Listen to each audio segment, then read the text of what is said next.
नमस्कार, news at 9 programme में आपका स्वागत है। मैं हूं अमृत उपाध्याय। आइए जल्दी से देखें आज की हेडलाइंस क्या हैं। पर्यटन को उद्योग का दर्जा देने की सिफारिश, निवेश में होगा इजाफा। एक सांस्कृतिक और आर्थिक अवधारणा है पर्यटन। Women and main in India 2022 report जारी, सांख्यिकी और कार्यक्रम कार्यान्वयन मंत्रालय जारी करता है रिपोर्ट। लिंगानुपात में बढ़ोतरी की उम्मीद। और लक्षद्वीप के डिसैलिनेशन प्लांट को बनाया जाएगा उत्सर्जन मुक्त, सॉल्ट वाटर से पीने योग्य बनाया जाता है पानी। NITO है प्लांट्स के लिए जिम्मेदार।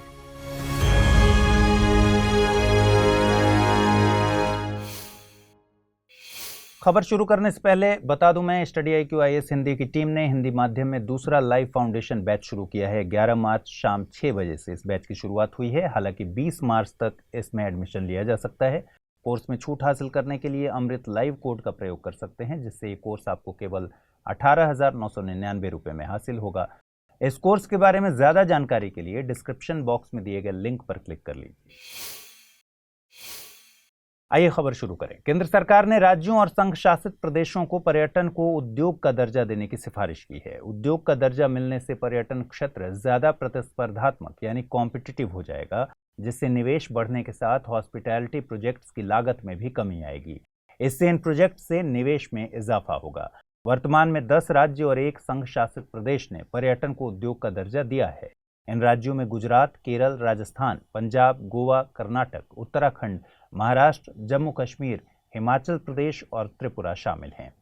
UNWTO यानी United Nations World Tourism Organization के मुताबिक पर्यटन एक सामाजिक, सांस्कृतिक और आर्थिक अवधारणा है, जिसमें लोगों का संचलन या मूवमेंट किसी निजी या व्यावसायिक मकसद से किसी स्थान या देश में होता है। वहीं पर्यटक वह व्यक्ति है जो अपने घर से कम 80 किलोमीटर दूर तक किसी निजी या व्यावसायिक या किसी अन्य कारण से कम 24 घंटे के लिए यात्रा करता है। यह परिभाषा UNWTO ने एक अवधारणा के तौर पर दी है। जरूरी नहीं है कि हर पर्यटन या पर्यटक इस दायरे में आए। इस परिभाषा के मुताबिक पर्यटन को 3 प्रकारों में बांटा जा सकता है। पहला है डोमेस्टिक टूरिज्म यानी घरेलू पर्यटन, दूसरा है इनबाउंड टूरिज्म, वहीं तीसरा प्रकार है आउटबाउंड टूरिज्म। डोमेस्टिक टूरिज्म में किसी देश के निवासी अपने ही देश के भीतर यात्रा करते हैं, जैसे दिल्ली में रहने वाले व्यक्ति का मेघालय जाना। इनबाउंड टूरिज्म में किसी अन्य देश के निवासी का देश में आना, मसलन किसी फ्रांस के व्यक्ति का भारत आना। आउटबाउंड टूरिज्म से मतलब है भारत के व्यक्ति का फ्रांस जाना। सांख्यिकी और कार्यक्रम कार्यान्वयन मंत्रालय ने एक रिपोर्ट जारी की है। रिपोर्ट को women and main in India 2022 report नाम दिया गया है। रिपोर्ट के मुताबिक भारत में लिंगानुपात 2036 तक 952 होने की उम्मीद है, जो कि 2011 में 943 था। हालांकि कार्यबल में महिलाओं की भागीदारी अभी भी कम है, जिससे उनकी वित्तीय स्वतंत्रता सीमित हो रही है। पुरुषों की कार्यबल में भागीदारी 77.2 और महिलाओं की भागीदारी 32.8 है।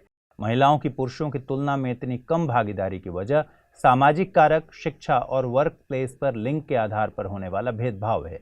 रिपोर्ट के मुताबिक 2036 तक 15 साल से कम आयु के लोगों की संख्या में कमी और 60 साल से अधिक की जनसंख्या में इजाफा होगा।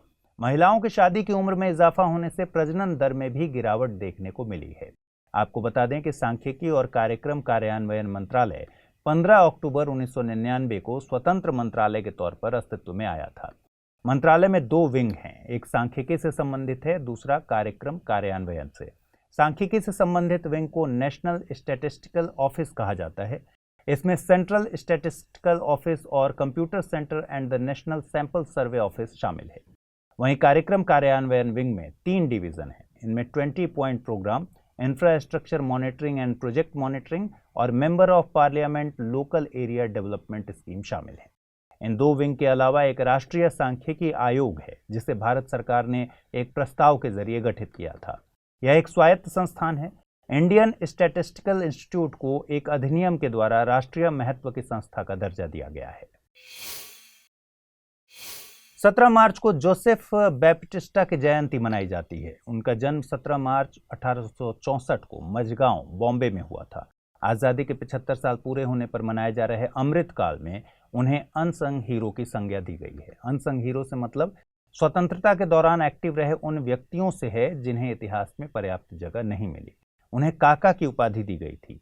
वे बाल गंगाधर तिलक द्वारा शुरू किए गए होम रूल लीग के प्रथम अध्यक्ष थे। साल 1925 में वो बॉम्बे के मेयर भी निर्वाचित हुए थे। आपको बता दें कि होम रूल लीग की मूल योजना एनी बेसेंट द्वारा बनाई गई थी, लेकिन अप्रैल 1916 में बाल गंगाधर तिलक ने पूना में इसकी शुरुआत की। इसके 5 महीने बाद एनी बेसेंट ने सितंबर 1916 में अपनी लीग की स्थापना की, जहां तिलक की होम रूल लीग का कार्यक्षेत्र कर्नाटक, महाराष्ट्र, जिसमें बंबई हटाकर मध्य प्रांत और बरार था, वहीं शेष भारत एनी बेसेंट के कार्यक्षेत्र में था। दोनों का ही मकसद भारतीय जनता में स्वशासन की भावना जगाना था। बाल गंगाधर तिलक ने नारा दिया था कि स्वराज मेरा जन्मसिद्ध अधिकार है, इसे मैं लेकर रहूंगा। उन्होंने दक्कन एजुकेशन सोसाइटी की स्थापना की। ब्रिटिश लेखक वैलेंटाइन शिरोल ने उन्हें भारतीय असंतोष का जनक कहा था। उन्होंने केसरी और मराठा जैसे अखबारों की शुरुआत की। उनकी प्रमुख पुस्तकों में the Arctic home in the Vedas शामिल है। उन्होंने स्वतंत्रता आंदोलन में एकता लाने के लिए प्रतीक के तौर पर गणेश और शिवाजी उत्सव को बड़े स्तर पर मनाना शुरू किया। ब्रिटिश सरकार ने उन पर सेडिशन के चार्जेस लगाए, जिसके लिए उन्हें वर्तमान म्यांमार की मांडले जेल में 6 साल की सजा काटनी पड़ी थी। यहीं पर उन्होंने अपनी पुस्तक गीता रहस्य लिखी। कांग्रेस की पहली महिला अध्यक्ष एनी बेसेंट थीं। उन्होंने साल 1917 में कलकत्ता में आयोजित 32वें अधिवेशन की अध्यक्षता की थी। NIOT यानी national institute of ocean technology Lakshadweep में LTTD यानी लो टेम्परेचर थर्मल डिसैलिनेशन के जरिए पानी मुहैया करा रहा है। अब इस तकनीक को उत्सर्जन मुक्त किए जाने की योजना है। दरअसल लक्षद्वीप के डिसैलिनेशन प्लांट में पावर के लिए डीजल का प्रयोग किया जाता है। अब एक ऐसा प्लांट तैयार किया जा रहा है जो पावर सप्लाई भी करेगा। गौरतलब है कि डिसैलिनेशन प्लांट में समुद्र का नमकीन पानी पीने योग्य पानी में बदला जाता है। आमतौर पर इन प्लांट्स में रिवर्स ऑस्मोसिस की प्रक्रिया का प्रयोग किया जाता है, लेकिन इसमें पानी की बर्बादी के साथ लागत भी ज़्यादा आती है। इसके अलावा ये तकनीक पानी से ज़रूरी खनिजों को भी बाहर कर देती है। इसके बरक्स LTTD में 2 अलग अलग जल स्रोतों के बीच तापमान के उतार चढ़ाव से पहले गर्म पानी को कम दाब पर वाष्पीकृत किया जाता है, फिर निकले हुए भाप को ठंडे पानी से द्रवीकृत करके मीठा पानी प्राप्त किया जाता है। इसमें जल के दबाव को कम करने के लिए डीजल की पावर की ज़रूरत होती है।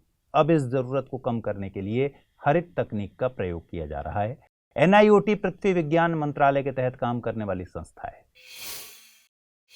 आइए जल्दी से देखें आज के बुलेटिन पर आधारित क्या सवाल बनते हैं। पहला सवाल, उन्हें काका की उपाधि दी गई थी। वे बाल गंगाधर तिलक द्वारा शुरू किए गए होम रूल लीग के प्रथम अध्यक्ष थे। साल 1925 में वे बॉम्बे के मेयर भी निर्वाचित हुए। अमृतकाल में उन्हें देश ने अनसंग हीरो के तौर पर याद किया।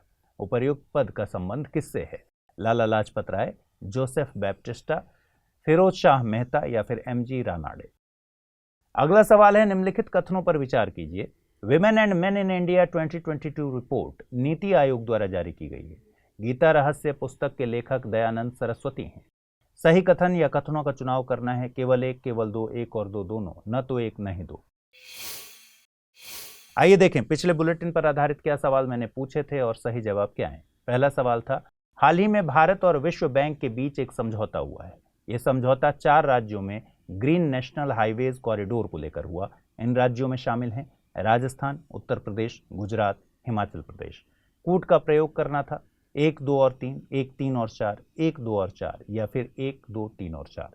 सही जवाब है विकल्प सी यानी गुजरात नहीं, इसमें आंध्र प्रदेश शामिल है। अगला सवाल मैंने पूछा था, मिशन इंद्रधनुष संबंधित है कृषि से, टीकाकरण से, ट्रांसजेंडर व्यक्तियों के अधिकारों से या फिर पर्यावरण से। सही जवाब है मिशन इंद्रधनुष टीकाकरण से संबंधित है, यानी इसका ऑप्शन होगा बी।